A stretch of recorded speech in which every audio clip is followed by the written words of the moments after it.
Jambo wa ndugu wapendwa kwenye channel Christia TV namba 1. Tunawasalimu sana, neema ya Bwana wetu Yesu Kristo iwe nanyi. Tukishukuru Mwenyezi Mungu sababu ni mwema, ametulinda. Tumefikisha hizi saa, ni kwa mapenzi yake, jina lake lipewe sifa. Siku ya leo ni furaha kubwa kwa sababu ninaenda wafikishia baadhi ya muti moja, na hiyo muti inatunza magonjwa mingi kweli kweli, na ni muti ambayo tunaita muti ya papai.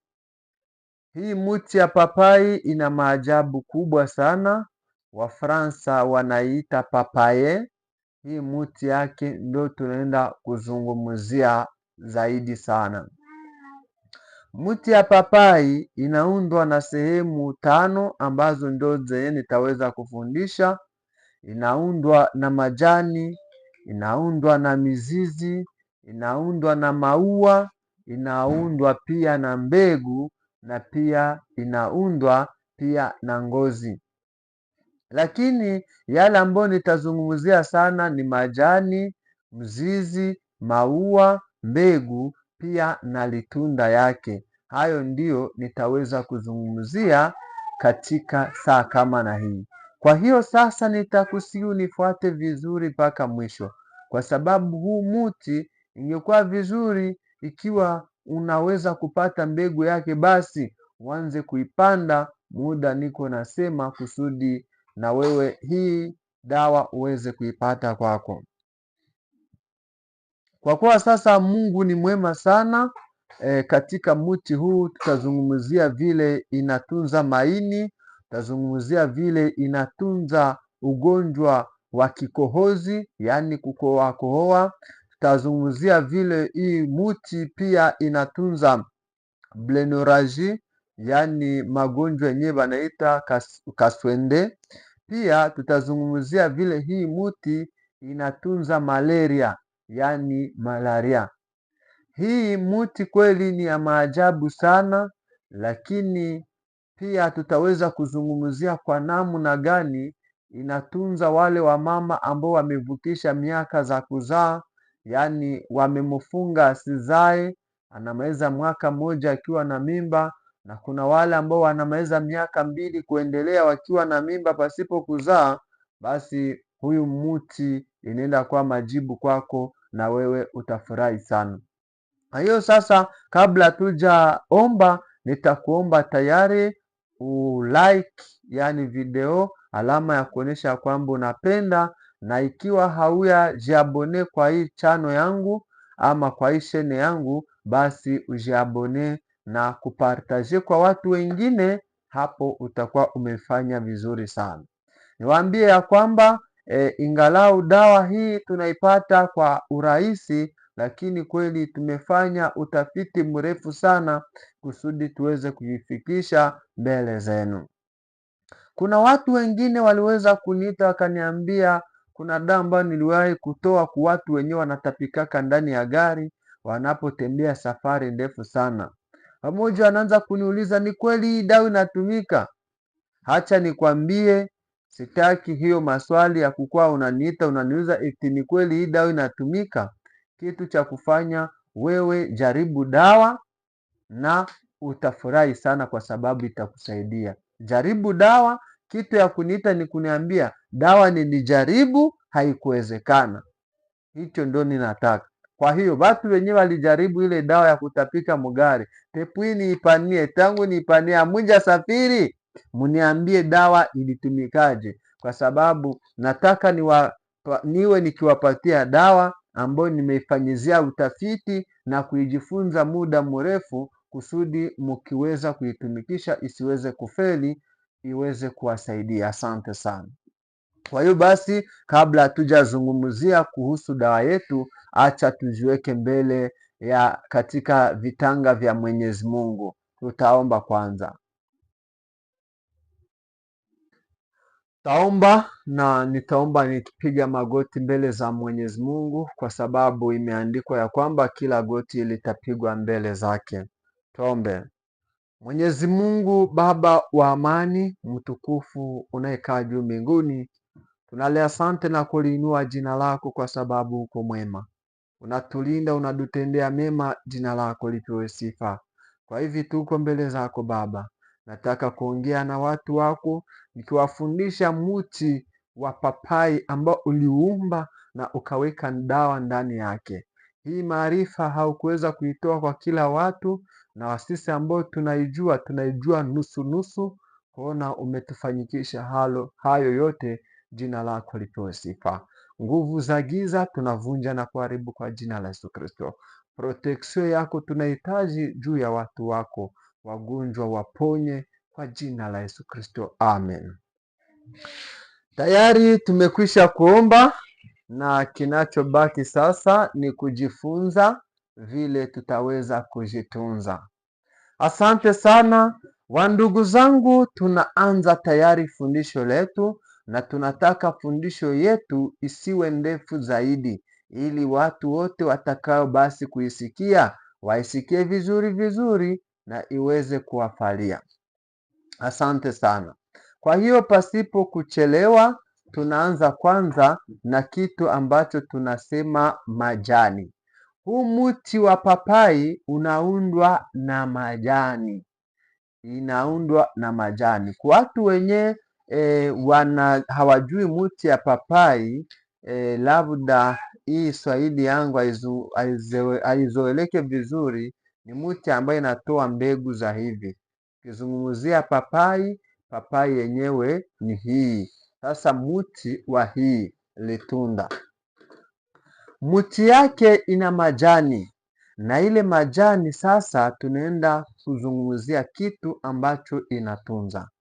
Utachukua majani kwa kutunza magonjwa ya malaria. Naposema malaria, wengine wasema malaria, sikia tu malaria. Yaani kwa ugonjwa wa malaria, nyoka za tumboni pia na maini, ukakuwa na hiyo shida, usiogope tena, kwa sababu hii majani inaenda kuwa dawa yako.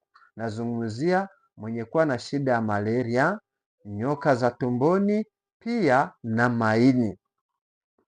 Atakamata lijani moja ya hii mti ya papai, anaitokotesha pia ndani ya lita moja ya maji. Baadaye hiyo maji ataikunywa mchana kutwa. Ni kusema atakuwa na kunywa kidogo kidogo kama vile serumu. Hiyo itakuwa ni dawa kwake. Ikiwa basi hiyo shida haishi, anaweza kujaribu tena siku ijayo, muda wa siku 7. Hapo natoka kwa majani. Nitakuwa nazungumzia kwa kifupi sana, kusudi wale ambao hawataelewa zaidi waweze kuniuliza ndani ya komantere. Asante. Ninaingia kwa mizizi. Mizizi ya dawa hii basi ni nzuri sana na ni dawa kweli kweli. Inatunza magonjwa ya kaswende ubye blenoraji. Ni kusema sasa vile utakavyoichanga kusudi ikuwe dawa, utafanya hivi. Ni kutokotesha mkono mmoja mizizi hii ya papai pamoja na mkono moja ya majani. Ni kusema utakamata mizizi ya papai pia na majani, kisha utaongeza mkono moja ya kashisha. Kashisha ninawaza watu wengi wanaijua, na siku moja tutaweza kuizungumzia kwa kipekee. Kashisha nginzi munaisikia, sijui kwa lugha nyingine naweza kuita nini, lakini ni majani. Hata ukitembea ndani ya pori huwa inakukamata kamataka, inakunasa, inakushika hata kwenye manguo hiyo, hata ukitupa kwa nywele inanasa. Tunaiita kashisha. Baadaye sasa ukisha kuchukua hii kashisha, utavichanga ndani ya litre moja maji ama lita moja ya maji, na kisha kuchanganya, utachanganya pia na mtobe ya ndimu. Utachukua ndimu uchungu, hiyo mtobe yake njo utaweza kuchanganya. Baadaye utakunywa kilahuri moja mara 3 kwa siku, muda wa siku 10. Nitarudiria, kwa kutunza hii blenoraji ama kaswende ni magonjwa ambayo ni hatari sana. Ingalau utasikia dawa unaipata kirahisi rahisi, utaidharau. Wewe uidharau, kuna shida, lakini wenye wanajua mafaa ya majani wale ndio naambia wataitumia na itakuwa dawa kwao. Alafu sasa ninarudilia hivi vitu ambavyo utachanganya kusudi iwe dawa. Utakamata mkono moja ya mizizi ya mti wa papai, pia utakamata pia na majani yake, nayo pia kiasi fulani. Baadaye utaongeza mkono moja ya majani ya kashisha, ubye miti yote ya kashisha unaweza kamata, unachukua mti yote ya kashisha unaongola, hakuna shida, ama unachukua majani. Baadaye utachukua pia na ndimu uchungu. Kisha hivi vitu kuvitokotesha ama samahani, vitu hivi kisha kuvitwanga, umevitwanga, unaweka kwa moto muda wa dakika moja tu, yani ipate tu kifukutu. Baadaye utakuwa nulitwanga vizuri, baadaye utachuya hiyo maji. Ukimaliza kuchuya sasa, utaweka ndani ndimu uchungu. Ukisha kuweka ndimu uchungu, yani maji yake ya ndimu uchungu, ndio utachanganya, na hapo utakuwa na kunywa dawa hii siku 3 kwa juma, muda wa siku 10, na hapo utakuwa umepona. Ikiwa ugonjwa itazidi, basi utaweza kuona mganga anayekuzogelea kusudi aweze kukuelekeza kwa mengi zaidi, lakini hiyo ni dawa kabisa. Kwa hiyo sasa, hakikisha umevitwanga vizuri, vimeregea vizuri. Kwa wakati unapotia maji, mara moja iweze kuchanganyika vizuri vizuri. Hapo ninavuka, tunaingia kumutu mwenye anaweza kuwa na shida ya maini ama hepatite. Mtu mwenye iko na shida ya maini, yeye atatokotesha mzizi pamoja na ngozi ya mti. Atakamata mizizi pamoja na ngozi, ndo anatokotesha, na alafu akitokotesha, naye anakuwa na kunywa nusu ya kilahuri, naye ni asubuhi na jioni, siku mara 3 kwa juma, yani naye atavifanya siku 7, na kama ugonjwa inazidi anaweza kuifanya wiki 2. Hapo ninamaliza. Hacha niingie pia kwa maua. Mti huu una mambo mengi, na ndio maana niko nakata kwa mafupi mafupi kusudi basi video isiwe ndefu zaidi. Maua ya mti huu kwa ugonjwa wa kukohoa ama kikohozi. Mtu mwenye iko na shida ya kukohoa ama kikohozi, atatwanga na kutokotesha mkono moja ya maua na mkono moja ya mzizi ndani ya litra moja ya maji, na baadaye ataongeza nusu ya lita moja ya asali, na atakuwa na kunywa nusu ya kilahuri mara 3 kwa siku, muda wa siku 7. Nitarudilia kuhusu maua ya mti huu ya papai. Utachukua, usikilize vizuri, utachukua ile maua, baadaye utaongeza pia na mzizi yake. Baadaye utatokotesha kwa moto ndani ya lita moja ya maji, na ikisha kutokota umeitosha kwa moto, imeanza kuwa baridi, utachanganya nusu lita ya asali. Asali hii ya nyuki nzuri, hiyo ndo utachanganya. Baadaye hapo utakuwa na kunywa nusu ya kilahuri mara 3 kwa siku, muda wa siku 7. Huyo ni mtu wa kikohozi na atakuwa amepona. Lakini itakuwa vizuri jioni kukuwa na kula chakula ambayo haina mafuta nyingi, na pia kukuwa na kunywa chai ya tangauzi. Hapo ni jioni, na hapo kweli kweli utakuwa umepona. Hebu nikimbilie kwa mti huu kwa mbegu zake. Niliwaambia kwamba mti huu unaundwa na majani, mzizi, maua, mbegu na matunda yake pia na ngozi. Na hapo tayari ninafika kwa mbegu za mti huu.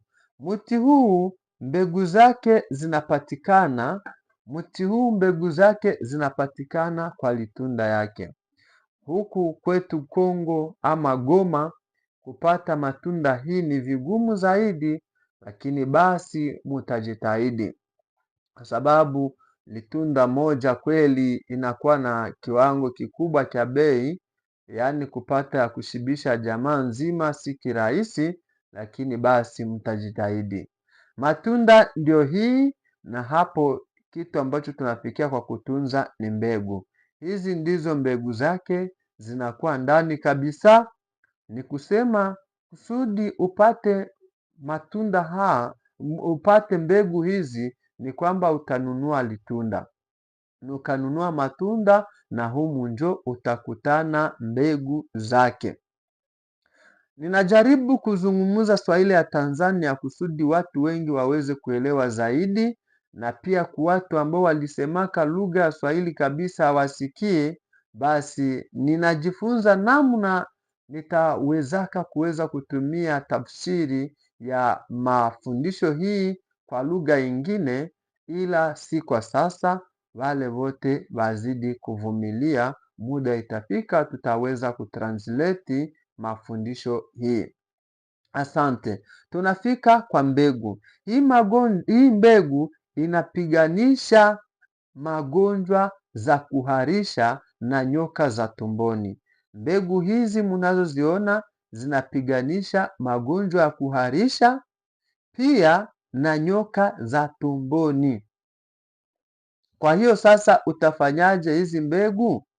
Inasemeka ya kwamba utakausha mbegu hizi, na kisha kuzikausha utazisaga, na kisha kuzisaga utafanya nini? Utafanya hivi, utakuwa na kunywa vijiko viwili mara 2 kwa siku, muda wa siku 10.